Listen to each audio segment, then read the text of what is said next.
I have the honor of introducing Miss Weeks and interviewing her today. Welcome, Miss Weeks. How are you today? I'm well. Thanks for having me. No problem. It's good to be here with you and to be here at the Weeks Nation. And I was just wanted to take out the time to ask you a few questions about certain aspects throughout the college.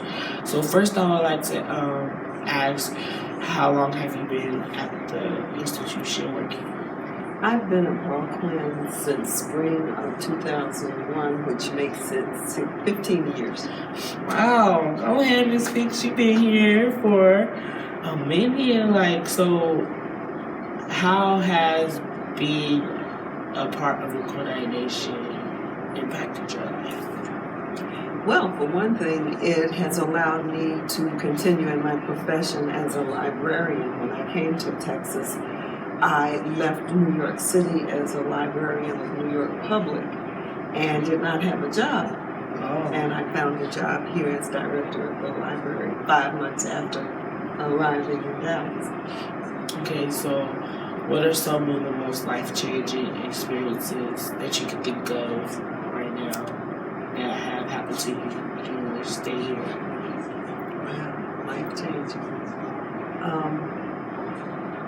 I don't know if it's life-changing for me as much as it is life-changing for the institution and for the students who come through Paul Quinn College.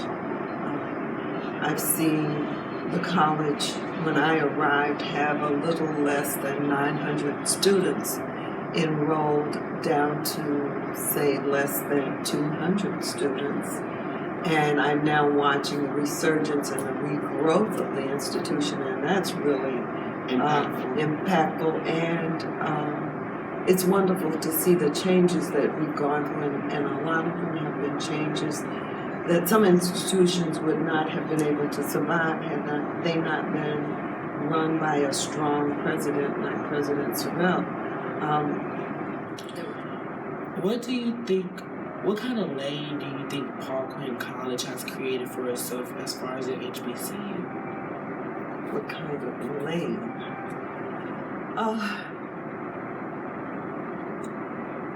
I'd say that we're moving in the fast lane.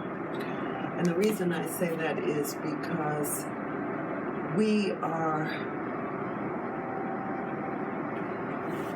creating areas that most HBCUs are not.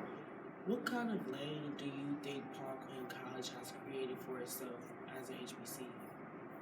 Well, I think we're moving into the fast lane. And the reason I say that is because we're taking on activities, topics, areas that a lot of HBCUs haven't or are just beginning to get involved with. We've become a work college, and that's something no other HBCU has done.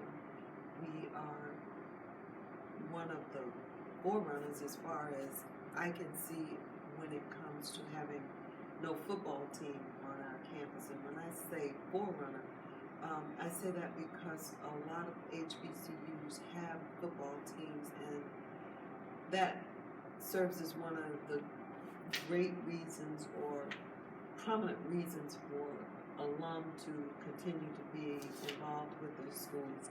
We did away with our football team, and we repositioned the football field to be a We Over Me farm. How many schools would do that? So those are the kinds of things that we seem to be doing here at Paul Quinn that are changing the way our school is looked. My next question is, what kind of person is fit to in history? Right. Yeah.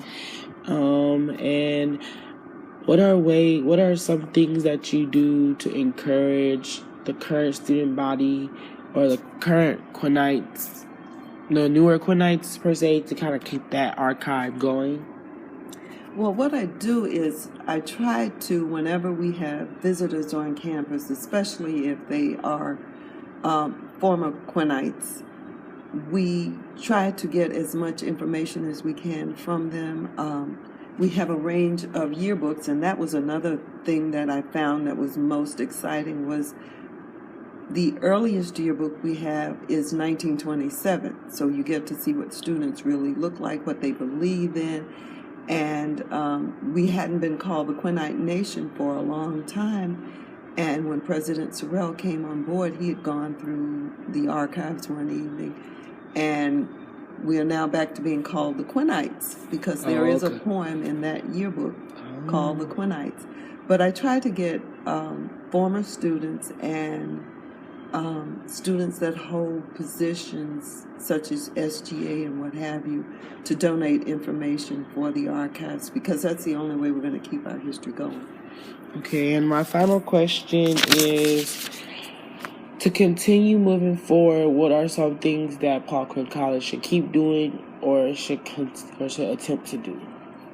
Wow. I don't know that I'm the right person to answer that question. But we've got to keep our faith in God and our trust in God. The other thing is, we have to recruit students that believe that we must be we over me. We cannot afford to be selfish as far as a school, or selfish as far as a race, or even an individual.